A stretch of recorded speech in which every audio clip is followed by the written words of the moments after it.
Hey everyone, welcome back! Yes, we're going to do another custom build today, another Lego Disney Princess Display Nook for my display collection. I feel like we've been doing this for years already. No, that's not true. Are there a bazillion Disney princesses? I feel like maybe. Yeah, anyway, so I've still got lots to choose from, and I only actually have 5 nooks so far, but oops, and I'm breaking one already. But the whole point of these is that they're supposed to be able to be stacked and mixed and matched around, and each little nook is themed for each of the different princesses, my favorite Lego mini doll version of the princesses. And today we're gonna add another one on top of here. So we got Ariel under the sea, we got Moana on the sea. What is flowing into the sea? This is actually inspired by one of your comments, so I'll tell you a little bit more about that in a minute. But if you're brand new to this series, I've actually taken the idea from one of this year's Disney princess sets with these buildable princesses. Each of them have their own compartment, but they were really boring, so I decided I wanted to make them for my beloved mini dolls and theme them up. And yeah, so this is the skeleton, like basically the pattern of what every single one of these, the height and the width, every single one of these has to be. And today we're going to add Pocahontas to the collection. Oh my gosh, we waited so long to get Pocahontas as a mini doll, and she is only, like, she is one singular version of her. She came in a set with 13 princesses, so really a very rare mini doll to have. And I love her. The designers did a wonderful job. The wait was worth it. But she didn't come with any of her animals. So I can bring in this raccoon as Miko. I think that looks enough like Miko to be one of her pets to hang out here with her. And I want to give her a Colours of the Wind style leaves swirling around her idea. And this is going to be like the focal point of her display nook.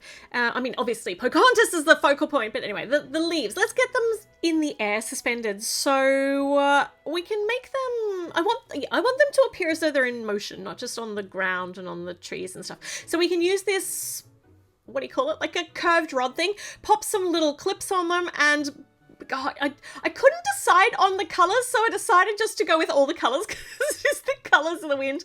I can swap them out later if it just ends up being too much colour, but I really do like colour, so let's find out and see whether it works. So lots of these little claw clips, and to make a couple of leaves go on the same clip, we can just add some extra plate things. Look at that, that looks really cool! And I can angle them on this curved rod as well. And if I pop these ones maybe coming up out of the ground, and then the other one can be going up and over. So I need to figure out how to actually suspend them and attach them. But I got the idea for the actual scene from your comments, which was to put Pocahontas' diorama as a mountain or waterfall on top of Moana, on top of Ariel. So it's like a waterfall going down the mountain to the San Moana and ends up in the sea with Ariel. So that's what we're going to do. We're going to do the big waterfall in a teeny tiny space down into a lake. So to do that, I'm actually making the base a little bit of a different configuration to all the others that I've had, but it's still going to be the same amount of studs, wide and long, depth and width, whatever it is. So this is going to be the blue of the lake, and we need, oh yeah, so these were really cool. These actually came out of a Monkey Kids set of the big waterfall, cascading waterfall. So these are going to be perfect for Pocahontas' big cascading waterfall. So repurposing them to make an enormous waterfall in a teeny tiny space. So it's all about making the idea of something. So we can pop these all along the back and at different heights, and that way it looks, hopefully it looks like this is a huge waterfall, right? So I need something to actually suspend these on so they're not just floating in the air. Get this one attached here at the back. So we've got our wall of water, and you can just kind of have the idea that they're coming down off the mountain, off the rocks. And this is actually the entire height, I think. Yeah, we'll figure that out in a minute. So let's go down onto the ground level. So we want the water cascading down off the rocks, ending up down in the lake, because this little out bit on the front is the lake, and a few mossy bits of rocks, a little bit of color, a little bit of different texture and stuff, just to mix it all up and make it interesting. Over here, I want this rock to, I want the water to come a little bit further out and the rock to be a bit further back. More mossy bits, a little bit. I love that green, like that moldy green color. It goes really nicely with all these, with all this like nature stuff. And over here, I want a pine tree. I did think about having the autumn colors, but I just wanted this one to be dark. Also, I don't have these sort of leaves in autumn colors, so this is what we're getting. And I need to put these on so that they're going to be flat on one side, because this is basically going to be an upright support for one side of the structure. It'll make sense in a moment, but I need to not make the leaves go all the way around. They're just going to have to go 3/4 of the way around. So, but I still want to make it look fleshed out as much as possible and not just look like these big bare tree trunks. But at the moment we're looking at the exposed side.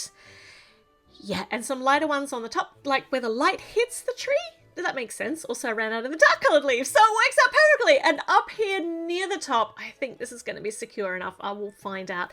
I want a place where I can attach some more floating leaves once we've got it all in. So that can be the top of our spray of leaves. That looks really cool. So I think, yeah, that is the height we need it to be at.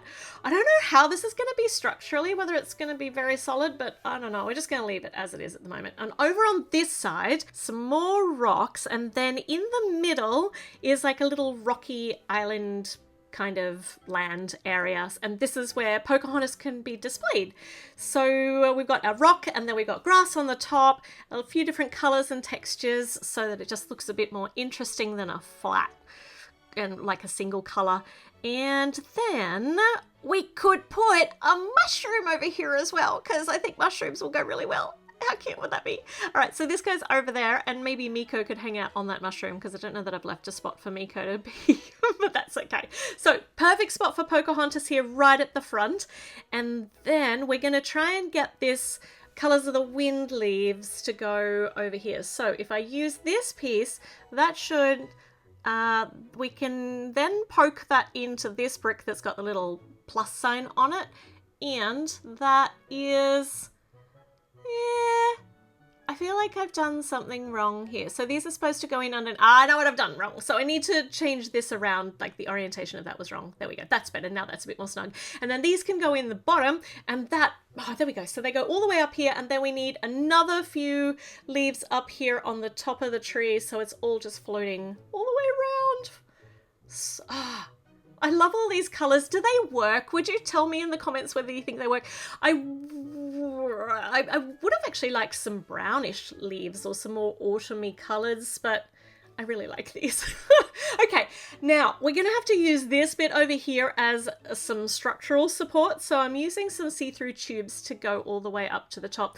And I think that's all we can fit in. So we just need some smooth bits on the top, and then, whoa, I feel like this is pretty flimsy, but you know what? I love it so much. I'm just gonna leave it and be really careful when I move it around.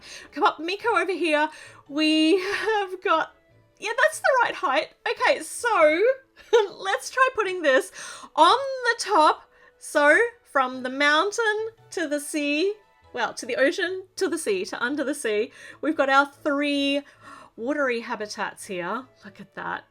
I don't know whether they're going to end up being in these places when I've got all of the Disney Princess display nooks done, but at the moment they look amazing together. Holy moly. This is so fun. I'm glad we have a gazillion princesses and Disney heroines. I mean, they don't just have to be the franchise princesses to make displays for. Right, we're going to be doing this for years. It's going to be awesome fun. All right, let me know which Disney princess, heroine, mini doll we're going to be making a display nook for next time, and make sure you subscribe, leave me a comment, let me know how you think it's going, tell me your ideas. I definitely take them on board, and check back in because more things coming up all the time. Oh my gosh, so many things to build, so few hours in the day, but I'll build them all. All right, I'll see you soon. Bye.